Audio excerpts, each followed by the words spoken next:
अस्सलाम वालेकुम, welcome to my channel teach with Maida. तो हमने जब बीएड का कोर्स कोड 8609 स्टार्ट किया हुआ था, आज उसकी वीडियोस का लास्ट पार्ट है। ठीक है, चलिए वीडियो को स्टार्ट करने से पहले मेरे चैनल को सब्सक्राइब कर दीजिए, वीडियो को लाइक कर दें एंड शेयर कीजिए। तो चलिए हम अपनी वीडियो को स्टार्ट करते हैं। अच्छा, अब जो यहाँ पे क्वेश्चन अराइज हो रहा है वो ये है, the difference between naturalism, pragmatism and existentialism. ठीक है ना, ये तीन के दरमियान में हमने डिफरेंस कंपैरिजन इसके बारे में करना है कि ये तीनों आपस में क्या क्या है। ठीक है, सबसे पहले हम देखते हैं इसके कोर प्रिंसिपल क्या हैं। नेचुरलिज्म का तीनों के कोर प्रिंसिपल क्या हैं, मतलब वन बाय वन इसकी हर चीज़ को हम करेंगे। सबसे पहले कह रहे हैं कि नेचुरलिज्म का कोर प्रिंसिपल है कि everything can be explain by natural courses. वो कह रहे हैं कि everything can be explained by natural cause and laws. Naturalism में कह रहे हैं कोर प्रिंसिपल इसका ये है। सबसे पहले प्रिंसिपल लिखेंगे, वो कह रहे हैं कि हर चीज़ जो एक्सप्लेन होगी वो नेचुरल कॉज, नेचर की बेस पर, जो वजूहात और कानून है उसकी बेस पर होंगी। ठीक है, नेचुरलिज्म में।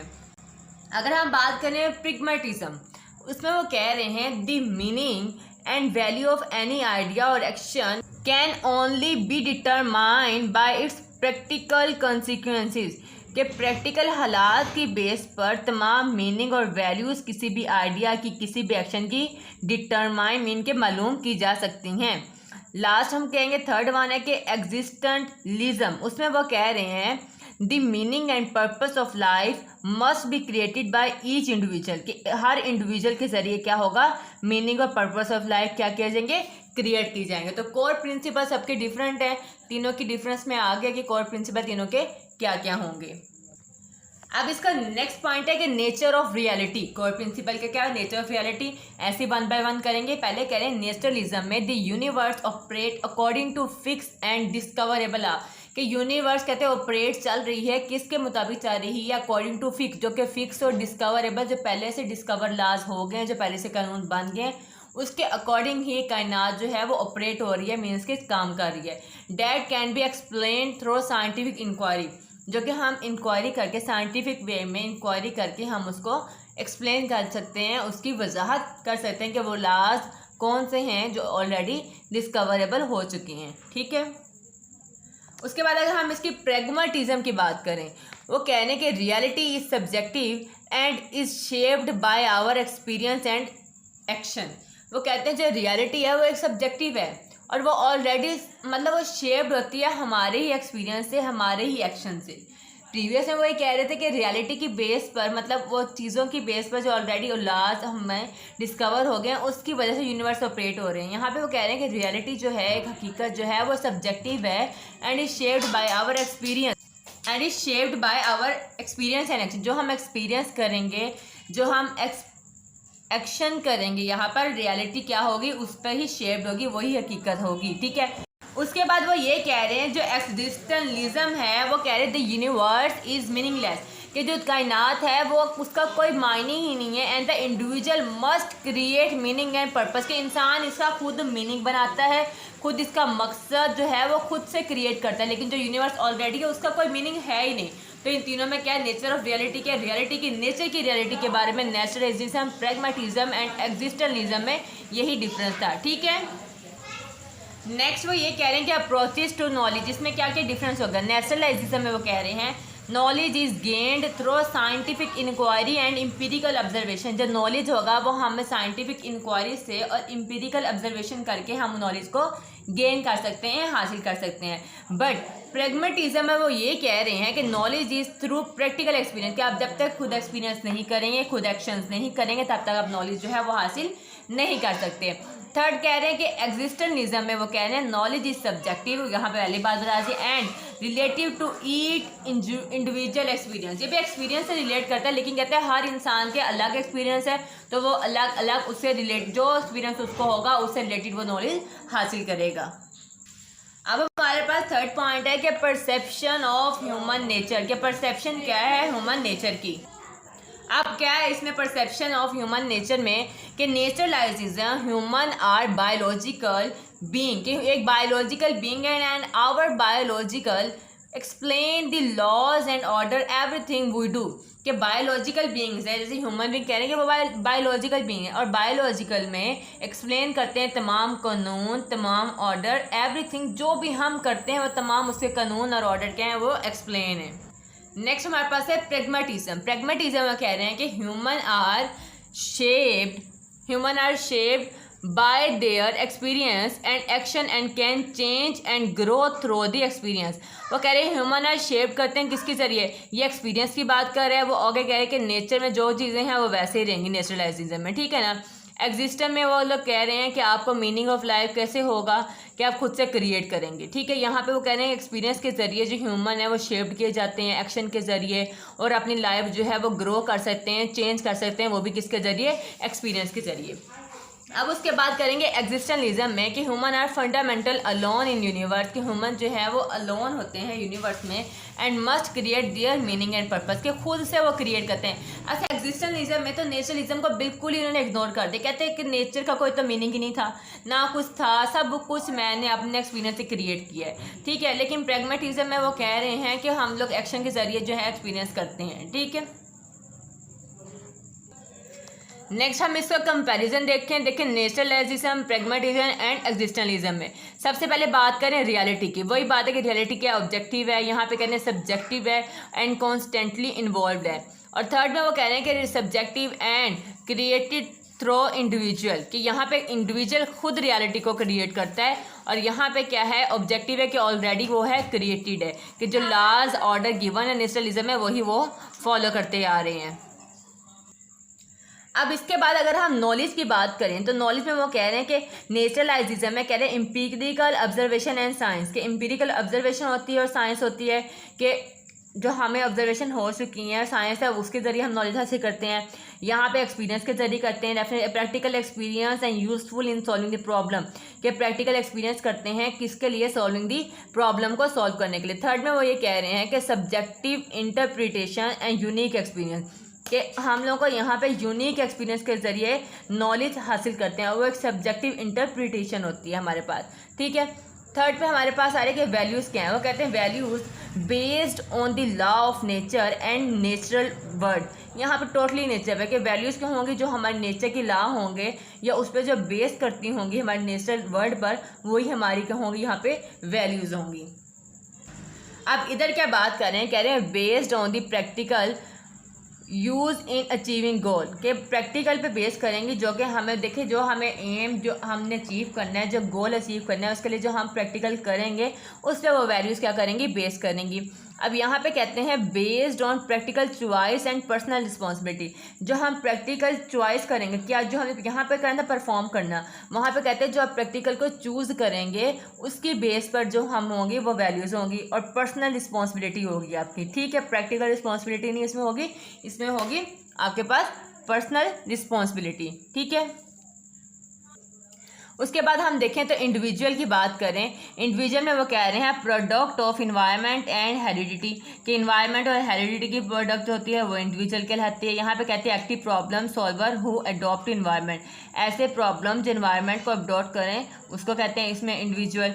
यहाँ पे वो ये कह रहे हैं कि create own identity meaning and through choices and experience, कि आपने खुद क्रिएट करना है मीनिंग को, किसके ज़रिए करना है, चॉइसेस के ज़रिए और एक्सपीरियंस के ज़रिए यहाँ पे क्या करना है, मीनिंग को क्रिएट करना है, मतलब चूज़ करना है, ठीक है। लास्ट में हमारे पास सारी सोसाइटी वो कह रही है a natural existent operating according to law, कि हमारे पास एक नेचर की तरफ से जो ऑपरेटिंग सिस्टम है जिसमें लॉ है वही हमने सोसाइटी में भी फॉलो करने हैं। इसमें कह दी dynamic entity adopt to change curriculum, के सर्कमस्टांस हालात को चेंज करने के लिए हमने एक डायनामिक एंटाइटी जो है वो अडॉप्ट करनी है, क्यों, हालात को बदलने के लिए, इंप्रूव करने के लिए। आप ये देखें यहाँ पे कह रहे हैं दी ऑब्स्टेकल टू इंडिविजुअल फ्रीडम, कि वो जो मुश्किलात आएंगी इंडिविजुअल फ्रीडम में उसको हमने यहाँ पे सॉर्ट आउट करना है, मीन्स के सॉल्व करना है। नेक्स्ट हमारे पास आ रहा है कि फ्रीडम, आज़ादी क्या है। नेचुरलिज्म में आज़ादी का मतलब है कि limited by rules of nature and reality, कि जो नेचर है रूल्स और रियलिटी जो की गई हैं उसी पर लिमिटेड होती है। प्रैग्मेटिज्म में वो कहते हैं कि ability to solve and achieve goal, कि वो हमारी फ्रीडम आज़ादी वो होगी जब हम अपने गोल को और प्रॉब्लम को सॉल्व कर लेंगे, गोल को अचीव कर लेंगे, तब हमें आज़ादी मिल जाएगी। यहाँ पे कह रहे हैं एबिलिटी टू मेक चॉइसेस, यहाँ पे हमने चीज़ों को परफॉर्म करना है, यहाँ पे हमने चूज़ करना है, और नेचर ऐसे में हमें नेचर बेस्ड ही काम करना है। Ability to make choices and take responsibility for them, कि हमने चॉइसेस करनी है और उसकी जिम्मेदारी भी लेनी है कि जो हमने चॉइस किया उसके हम जिम्मेदार खुद होंगे, क्या रिजल्ट आएगा उसके रिस्पॉन्सिबल हम खुद होंगे, पर्सनल रिस्पॉन्सिबिलिटी लेनी है, ठीक है ना। अच्छा, नेक्स्ट हमारे पास है कि पर्पस क्या है इसका।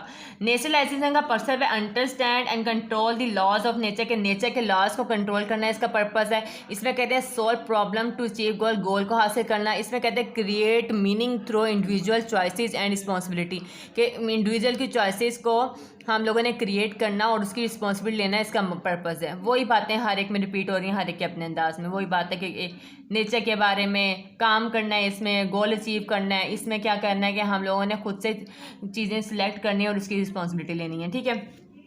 उसके बाद है टीचिंग।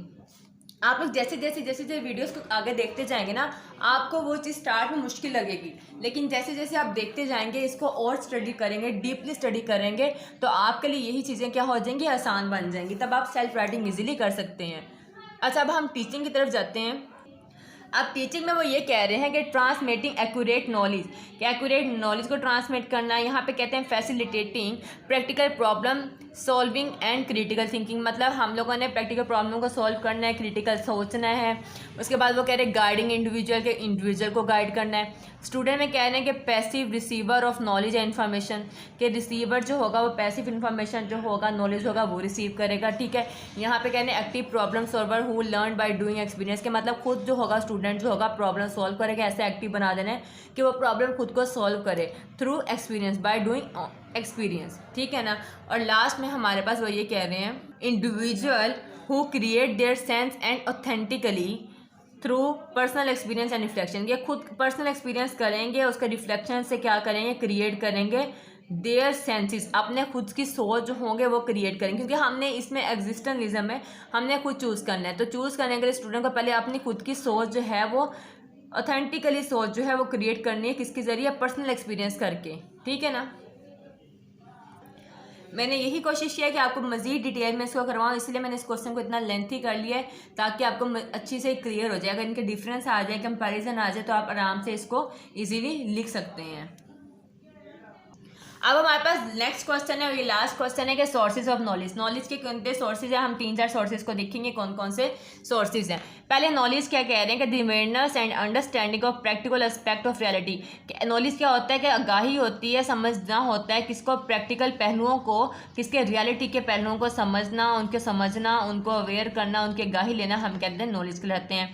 अब नॉलेज में कह रहे हैं कि logical information gain through the process of reasoning, के रीजनिंग देख कर, वजूहात देख कर कि हमें ये वजह है इसमें, तो उसकी लॉजिकल इन्फॉर्मेशन कि इसका लॉजिक क्या है, तो वो क्या होता है, नॉलेज होता है। नॉलेज कहलाता है कि हमें कहना है इसकी वजह क्या है, ये मतलब ये ऐसे हुआ तो ये क्यों हुआ, इसकी क्या वजूहात हैं, तो वो लॉजिक इन्फॉर्मेशन उसके लिए कि इसके पीछे लॉजिक है क्या, तो उसको कहते हैं कि वो नॉलेज होती है।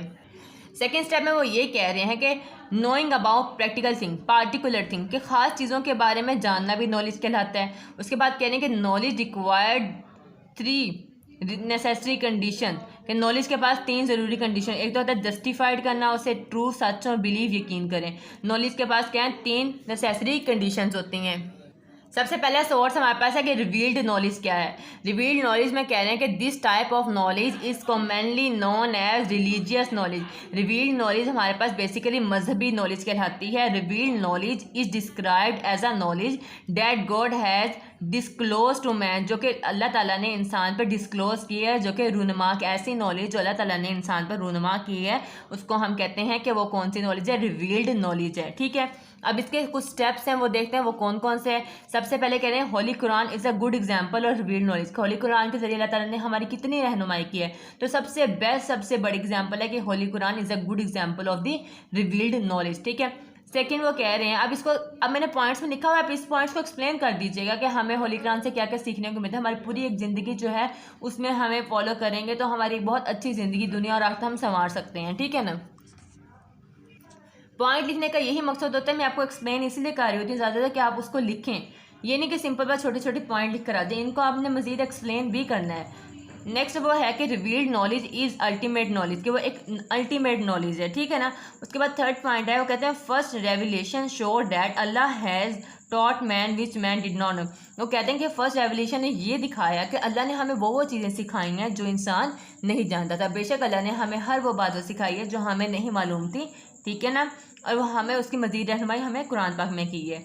उसके बाद वो कह रहे हैं it is the knowledge which make a man superior to other, के ये कैसी इल्म है, ये कैसी नॉलेज है जिसे हम हासिल करके एक इंसान जो हासिल करेगा वो दूसरे इंसान से क्या हो जाएगा, सुपीरियर हो जाएगा, उसकी वैल्यू क्या हो जाएगी, ज़्यादा हो जाएगी। उसके बाद वो कह रहे हैं Islam call us to seek knowledge. Islam ने, देखिए अब हमें 5 वक्त की अजान हो रही है, अल्लाह ताला हमें बुला रहे हैं कि पढ़ो, नमाज़ पढ़ो, मेरे से मांगो, तो इस्लाम हमें बुलाता है अपनी तरफ कि नॉलेज हासिल करो, ठीक है ना। अब उसके बाद देखिए the prophet peace be upon him सल्लल्लाहु अलैहि वसल्लम make seeking knowledge and obligation upon every Muslim, कि उन्होंने लोगों को नॉलेज दी है, ऑब्लिगेशन के थ्रू दिया, अपॉन एवरी मुस्लिम, हर मतलब ऑब्लिगेट करने को कहा है, फॉलो करने को कहा है, अमल करने को है, हर मुस्लिम को अमल करने को कहा है, ठीक है ना। तो ये रिवील्ड नॉलेज थी। अब हम अपनी नेक्स्ट नॉलेज की तरफ जाते हैं। नेक्स्ट मीन्स के सोर्सेज ऑफ नॉलेज कौन से हैं। नेक्स्ट हमारे पास जो सोर्सेज ऑफ नॉलेज है उसका नाम है इंट्यूशन। रिवील्ड के बाद हमारे पास है इंट्यूशन। अब इंट्यूशन कौन सी नॉलेज है। इंट्यूशन में वो ये कह रहे हैं knowing something without the use of rational process, मतलब रैशनल प्रोसेस के बगैर जो नॉलेज हासिल करेंगे, कुछ चीज़ों को जानना, वो हम कहते हैं इंट्यूशन। अब वो क्या है कि इट इज़ इमीडिएट, कि इमीडिएट है, कॉग्निटम और शार्प इंसाइट, कि ये बहुत मतलब शार्प होती है, तेज़ होती है अंदर की तरफ से। ऐसी नॉलेज जो हम रैशनल प्रोसेस के बगैर हासिल करें वो कहलाती है इंट्यूशन, और वो वेरी शार्प इंसाइट, अंदर की तरफ बहुत सारी शार्प होती है। अब वो कह रहे हैं intuition knowledge is based on intuition faith, कि इंट्यूशन के ही ईमान पर, फेथ यकीन पर, बिलीफ एट्सेट्रा पर ही बेस करती है, ठीक है। अब वो कह रहे हैं कि इंट्यूशन नॉलेज बेस करती है किस पे, इंट्यूशन फेथ पर ही, बिलीव पर एट्सेट्रा, ठीक है। नेक्स्ट वो कह रहे हैं the intuitive knowledge is beyond intellect, के वो बियॉन्ड है इंटेलेक्ट के, जहानत के, the intellect physics on it, ठीक है, एंड डिवेलप करती है इससे फर्दर, कि उसको फर्दर क्या फिजिक्स के जरिए, थ्रू ऑफ इंटेलेक्ट फिजिक्स के जरिए उसको करते हैं फर्दर डिवेलप करती रहती है, ठीक है। ये रैशनल नॉलेज के बगैर होती है और ये शार्प होती है। उसके अलावा ये बेस करती है किस पे, फेथ, और किसका फेथ है, कोई इंट्यूशन के ही फेथ और यकीन पर और ट्रस्ट पे क्या करती है, बेस करती है। अब हमारे पास थर्ड सोर्स है अथॉरिटी। अथॉरिटी कह रहे हैं कि this kind or source of knowledge realise on information that is obtain from book research paper, कि ऐसी नॉलेज जो हमें बुक रिसर्च से, जो रिसर्च पेपर से हासिल की जाती है, या स्कॉलर से हासिल की जाती है, या राइटर से हासिल की जाती है, कोई भी रिपोर्ट से, कोई भी रिसर्च पेपर से, कहीं से भी, मतलब पेपर वर्क से जो नॉलेज हासिल की जाती है। अथॉरिटी मतलब कि कोई अथॉरिटी हमें है ना, कोई हमें टीचर भी नॉलेज दे, वो एक हमारी अथॉरिटी है, या कोई बुक से हम नॉलेज हासिल करें तो भी कहेंगे किसी अथॉरिटी के जरिए हम हासिल करें, तो वो कौन सी नॉलेज होती है, सोर्स होता है, सोर्स ऑफ नॉलेज कहलाता है, ठीक है ना। अथॉरिटी भी हमारे पास एक सोर्स ऑफ नॉलेज है। अब इसमें वो कह रहे हैं कि इन एंशिएंट टाइम, कदीम वक्तों में, when flood situation terrified man, कि जब फ्लड से लोग खौफजदा होते थे, they blindly accepted their elder explanation. अब तो हमारे पास इतनी सारी बुक्स आ गई हैं, इतने रिसर्च पेपर आ गए हैं, इतने स्कॉलर्स आ गए हैं, टीचर्स आ गए हैं, कि हम उनसे पूछते हैं कि क्या करें, ऐसी सिचुएशन आ गई है, इसे सॉल्व करने के लिए कोई रीज़न दें। तो पहले ज़माने में ऐसी किताबें वगैरह नहीं होती थी। पहले ज़माने में देखिए फ्लड आ गया तो लोग घबराते थे, तो उनके जो बुज़ुर्ग लोग थे उनकी बातों में यकीन करते थे, कि वो जो कहते थे, जो उन्होंने एक्सप्लेन किया था, जो वजाहतें दी थी, उसको वो अंधाधुंध, वो जो है ना, बिना मतलब बहस किए फ़ौरन से मान लेते थे जो पहले। तो वो भी एक अथॉरिटी थी ना उनके लिए, जैसे आजकल बुक्स वगैरह हैं, तो वो भी एक आप देखें, आप यहाँ पे वीडियो ले रहे हैं, यहाँ से डायरेक्ट मतलब एजुकेशन हासिल करें, तो आपके लिए ये यूट्यूब की तरफ से वीडियो लेना, ये भी तो एक अथॉरिटी है। तो डिफरेंट एग्जाम्पल जो है आप खुद से भी यहाँ पे दे सकते हैं, ठीक है। अच्छा, वो नेक्स्ट कह रहे हैं and they appeal to supernatural power, वो कहते हैं वो अपील करते हैं सुपर नेचुरल पावर से फॉर हेल्प के लिए, कि वो सुपर नेचुरल पावर से कहते हैं मदद के लिए, मतलब अल्लाह ताला से कहते हैं कि हमारी मदद की जाए। अब वो कहते हैं obtaining knowledge from authorities often save them and effort but can must be employed in choosing authority, अच्छा, वो ये कह रहे हैं कि आप नॉलेज तो हासिल करें अथॉरिटी से, लेकिन आप लोगों की समझ इतनी होनी चाहिए कि वो जो अथॉरिटी है जिससे आप नॉलेज हासिल कर रहे हैं वो बिल्कुल ठीक हो। अब ये नहीं कि किसी गलत जगह से आप नॉलेज हासिल करें तो वो गलत इन्फॉर्मेशन प्रोवाइड करेंगे। तो ये आप लोगों की अपना इट्सेल्फ बेस करता है कि आपकी खुद समझ होनी चाहिए कि हम कौन सी अथॉरिटी यूज़ करें कि हमें जो है वो सही इन्फॉर्मेशन दी जाए। इतनी तो इंसान में समझ होती है ना कि वो चूज़ करें, किस इंसान को चूज़ करें या किस चीज़ को चूज़ करें कि वहाँ से जो नॉलेज है, अब कहीं जगह से गलत नॉलेज भी प्रोवाइड की जा रहा है, गलत रास्तों पर भी लगाया जा रहा है। अब फॉर एग्जाम्पल हम बैड कंपनी में बैठ जाएं, स्मोकिंग करने लग जाए, तो वो गलत तरीके है ना, गलत नॉलेज हमें मिल रही है। लेकिन हम लोगों को खुद से ये चूज़ करना पड़ेगा। ये अल्लाह ताला ने हमें खुद जहन दिया हुआ है, हम खुद से सोचें हमारे लिए अथॉरिटी कौन सी बेस्ट है तो हम उसी को चूज़ करेंगे। अब हमारे पास लास्ट रोल है रैशनल सोर्स क्या है उसको देखते हैं। इंट्यूशन में कहा था विदाउट रैशनल सोर्स को यूज़ करके जो नॉलेज हासिल की जाती है तो वो हम कहते हैं इंट्यूशन। अब यहाँ पे इंट्यूशन भी आपको जो एक्सप्लेन हो जाएगा। रैशनल होता क्या, कहते हैं रीजनिंग और लॉजिक इज सेंट्रल फैक्टर, मतलब वजूद देना, लॉजिक देना, किसी भी जगह नॉलेज के लिए हमें उसको रीज़न देना कि ये हमने नॉलेज कैसे हासिल की, इसका मकसद क्या है, इसके पीछे का लॉजिक क्या है, वो हम कहते हैं वो हमारे पास रैशनल नॉलेज है कि ये हमारे पास ऐसे आई है, इसकी वजह ये थी। ठीक है, अब कहते हैं reason play important role in all knowledge के रीज़न वजूहत देखें। अब हम कोई भी चीज़ है, मैं रैशनल नॉलेज पढ़ा रही हूँ, आपका मकसद क्या इसके पढ़ने का, आप सीख रहे हैं ना यहाँ पे कि हमें ये पता सोर्सेज ऑफ नॉलेज क्या है, तो इसके पीछे रीज़न ये है। अब रैशनल नॉलेज क्या है, इसका लॉजिक क्या है वो बताना, तो ये हमारे पास रैशनल नॉलेज होती है। अब कहते हैं to some who see the world through the rational knowledge framework the highest ideals and logical conclusion. अच्छा, आप छोटी सी एग्जांपल यहाँ पर लेते हैं कि देखिए हम मैथ्स कर रहे हैं, तो ये मैथ्स करें कोई भी चीज़ करें, एक हम हाई लेवल पे जाके एक टॉपिक पढ़ रहे हैं, हमें उसके बेस ही नहीं पता होगी टॉपिक की, तो हमें जितना हाई लेवल पढ़ेंगे उसका हमें कोई मकसद नहीं पता। जब पता नहीं चलेगा हमने रट्टा मारना है कि हाँ ये चीज़ है बस ठीक है, ये कोई क्वेश्चन करना है, जब उसके शॉर्ट फॉर्म नहीं पता कि स्टार्ट कहाँ से हो रहा है, इसकी बेस क्या थी, इसके पीछे की लॉजिक क्या थी, रीज़न क्या थी, तो वो हमें चीज़ ही नहीं पता कि तो वो हाई लेवल पे भी हमें समझ नहीं आएगी। तो यहाँ पे वही कह रहे हैं जो लोग रैशनल तरीके से नॉलेज लेते हैं, मतलब हर चीज़ की लॉजिक, हर चीज़ की रीज़न मालूम करके वो नॉलेज हासिल करते हैं, वो लोग बहुत जल्दी दुनिया में तरक्की करते हैं, उनके पास बहुत ज़्यादा नॉलेज होता है। ठीक है ना। उसके बाद कह रहे हैं and independent thinking based on fact के आज़ादाना सोच क्या है, मतलब अगर एक इंसान चाहता है कि मेरी इंडिपेंडेंट सोच है, किसी पे डिपेंड ना करूँ, मैं खुद से चॉइस करूँ, खुद से चूज़ करूँ, खुद से फैसले करूँ बिना किसी से पूछे, तो उसके लिए भी ज़रूरी है कि वो रैशनल नॉलेज ले। अब उसको समझ होगी कि मैंने क्या लॉजिक है, मैंने इसको पीछे मतलब कोई फैसला करना है तो कैसे करना है, तो उसकी इंडिपेंडेंट सोच होगी क्योंकि वो रैशनल नॉलेज दे रहा है। तो कहते हैं इंडिपेंडेंट थिंकिंग जो है वो भी हमारे फैक्ट पर, वो भी हकीकत पर ही बेस करती है, ना कि रट्टे पे बेस करती है। तो ये 8609 की तमाम वीडियोस थी जो प्रीवियस आप देख लीजिए जाके, प्लेलिस्ट में मैंने ऐड कर दी है, इसकी प्लेलिस्ट बना दी है। ठीक है, वहाँ से जाके आप प्रीवियस वीडियो भी देख लें, ये भी देख लीजिए। अगर आपको मेरी वीडियो अच्छी लगी देन चैनल को सब्सक्राइब कीजिए, वीडियो को लाइक कीजिए एंड शेयर कीजिए। शुक्रिया, अल्लाह हाफिज़।